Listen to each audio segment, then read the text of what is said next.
अतिवृष्टीमुळे नद्यांना महापूर, विठेवाडी सावकी पूल पाण्याखाली। गेल्या 24 तासांपासून जोरदार पावसाची बॅटिंग सुरू आहे। सर्वच नदी नाले दुथडी भरून वाहत आहेत। चणकापूर पुणत धरणातून पाण्याचा प्रचंड विसर्ग सुरू आहे। विदर्भ, मराठवाड्यासह नाशिक जिल्हा, उत्तर व महाराष्ट्रातील जिल्ह्यात निसर्गाच्या थैमानामुळे पूर परिस्थिती निर्माण झाली आहे।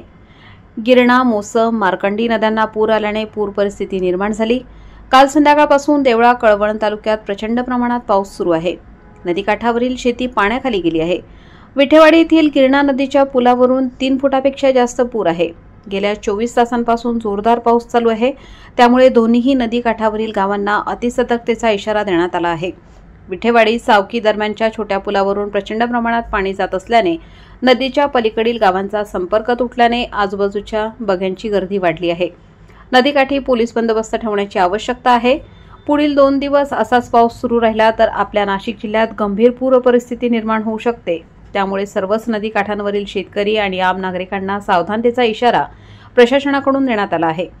आज सकाळी चणकापूर धरणातून गिरणा नदी पात्रातून 15,418 क्युसेक्स तसेच पुणत अर्जुन सागर धरणातून 4,760 क्युसेक्स इतके असे एकूण 20,000 क्युसेक्सपेक्षा जास्त पूर पाण्याचा विसर्ग सोडण्यात आला आहे। अजूनही जोरदार पाऊस सुरू आहे। दुपारी गिरणा नदीच्या पाण्याची अचानक पातळी वाढली, त्यामुळे अवघ्या अर्ध्या तासात पूल पाण्याखाली गेला।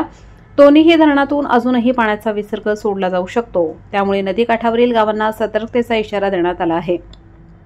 नदीकाठावरील शेतकरी व आम नागरिकांनी आपलं पशुधन व इतर मालमत्तेची काळजी घ्यावी असे आवाहन स्थानिक शेतकरी कुबेर जाधव, समन्वयक स्वाभिमानी शेतकरी संघटना विठेवाडी यांनी केले आहे।